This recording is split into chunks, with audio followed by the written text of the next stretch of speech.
ಕಾಂಗ್ರೆಸ್ಗೆ ವೋಟ್ ಚೋರಿ ಪಂಚನ್ನು ಕೊಟ್ಟಿದ್ದಾರೆ ಅಮಿತ್ ಶಾ. ಕೇಂದ್ರ ಗೃಹ ಸಚಿವ ಅಮಿತ್ ಶಾ ಇವತ್ತು ಸದನದಲ್ಲಿ ಉತ್ತರವನ್ನು ಕೊಟ್ಟಿದ್ದಾರೆ. ರಾಹುಲ್ ಗಾಂಧಿ ಮಾಡಿರ್ತಕ್ಕಂತಹ ಆರೋಪಗಳಿಗೆ ಎಲ್ಲದಕ್ಕೂ ಉತ್ತರವನ್ನು ಕೊಟ್ಟಿದ್ದಾರೆ. ಎಸ್ಐಆರ್ ಆಯೋಗದ ಚುನಾವಣಾ ಆಯೋಗದ ಬಗ್ಗೆ ಆಕ್ಷೇಪ ಎತ್ತಿದ್ದ ರಾಹುಲ್ ಗಾಂಧಿಗೆ ಅಮಿತ್ ಶಾ ಅವರು ಟಕ್ಕರ್ ಕೊಟ್ಟಿದ್ದಾರೆ. ವಿಶೇಷವಾಗಿ ಲೋಕಸಭೆಯಲ್ಲಿ ಎಸ್ಐಆರ್ ಅಗತ್ಯತೆ ಪಾರದರ್ಶಕತೆ ಸಮರ್ಥಿಸಿಕೊಂಡಿದ್ದಾರೆ ಅಮಿತ್ ಶಾ. ಕೇಂದ್ರ ಗೃಹ ಸಚಿವರು ಸಮರ್ಥನೆಯನ್ನು ಮಾಡಿದ್ದಾರೆ. ಎಸ್ಐಆರ್ ವಿಚಾರದಲ್ಲಿ ಕಾಂಗ್ರೆಸ್ ಅಪಪ್ರಚಾರ ಮಾಡ್ತಾ ಇದೆ ಅನ್ನುವಂತಹ ಆರೋಪವನ್ನ ಅಮಿತ್ ಶಾ ಮಾಡಿದ್ದಾರೆ. ಹಾಗೆಯೇ ಮುಕ್ತ ನ್ಯಾಯಸಮ್ಮತ ಚುನಾವಣಾ ಆಯೋಗದ ಕರ್ತವ್ಯ. ಹೀಗಾಗಿ ಭಾರತದ ನಾಗರಿಕರಿಗೆ ಮಾತ್ರ ಇಲ್ಲಿ ಮತದಾನದ ಹಕ್ಕಿದೆ, ಭಾರತದ ನಾಗರಿಕರಿಗೆ ಮಾತ್ರ. ಈ ಅಂಶವನ್ನು ಅವರು ಪಾಯಿಂಟ್ ಔಟ್ ಮಾಡಿದ್ದಾರೆ. ಸರ್ಕಾರದ ಅಣತಿಯಂತೆ ಆಯೋಗ ಇಲ್ಲಿ ಕೆಲಸ ಮಾಡೋದಿಲ್ಲ ಅನ್ನುವಂಥನ್ನು ಕೂಡ ಹೇಳಿದ್ದಾರೆ. ಯಾಕಂದರೆ ಭಾರತದ ಚುನಾವಣಾ ಆಯೋಗಕ್ಕೆ ಕಾನೂನಿನ ರಕ್ಷಣೆಯನ್ನು ನೀಡಿದ್ದೇವೆ, ಆ ಸ್ವರೂಪದಲ್ಲಿ ಅದು ಕೆಲಸವನ್ನು ನಿರ್ವಹಿಸ್ತಾ ಇದೆ ಅನ್ನುವಂಥದ್ದು ಅಮಿತ್ ಶಾ ಅವರ ಪ್ರತಿಪಾದನೆ ಆಗಿತ್ತು. ಇದೇ ಸಂದರ್ಭದಲ್ಲೇ ಅವರು ಗಾಂಧಿ ಕುಟುಂಬದ ವಿರುದ್ಧವೂ ಕೂಡ ತೀವ್ರ ವಾಗ್ದಾಳಿ ನಡೆಸಿದ್ದಾರೆ. ದೇಶದಲ್ಲಿ ಮೊದಲ ಮತಗಳ್ಳತನ ಮಾಡಿದ್ದು ಜವಾಹರ್ಲಾಲ್ ನೆಹರು ಅಂತ ಅವರು ಉಲ್ಲೇಖವನ್ನು ಮಾಡಿದ್ದಾರೆ.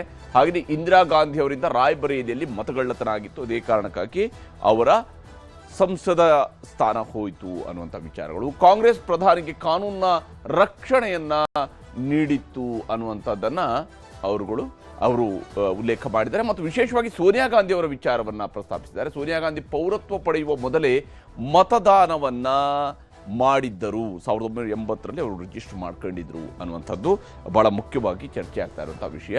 ಅಕ್ರಮ ಮತದಾನಗಳನ್ನು ತಡೆಯಲೆಂದೇ ಎಸ್ಐಆರ್ ಅನ್ನ ತರಲಾಗಿದೆ ಅನ್ನುವಂಥದ್ದನ್ನ अमित शाह ಹೇಳಿದ್ದಾರೆ. अमित शाह ಅವರ ಮಾತುಗಳನ್ನು ನಿಮಗೆ ತೋರಿಸ್ತೀನಿ. सदन को और देश की जनता को कहना चाहता हूं, क्या कोई भी देश का लोकतंत्र सुरक्षित रह सकता है जब देश का प्रधानमंत्री और राज्य का मुख्यमंत्री कौन हो वो घुसपैठ ये तय करेंगे?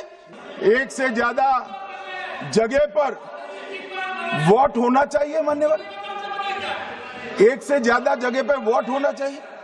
ये एसआईआर और कुछ नहीं है, मतदाता सूची का शुद्धिकरण है. मैं मानता हूं इससे कुछ दलों के राजनीतिक स्वार्थ आहत होते हैं. मुझे उन दलों के प्रति एक प्रकार से अनुकंपा भी है, क्योंकि देश के मतदाता तो वोट देते नहीं हैं. ये थोड़े विदेशी दे देते थे, वो भी चले जाएंगे.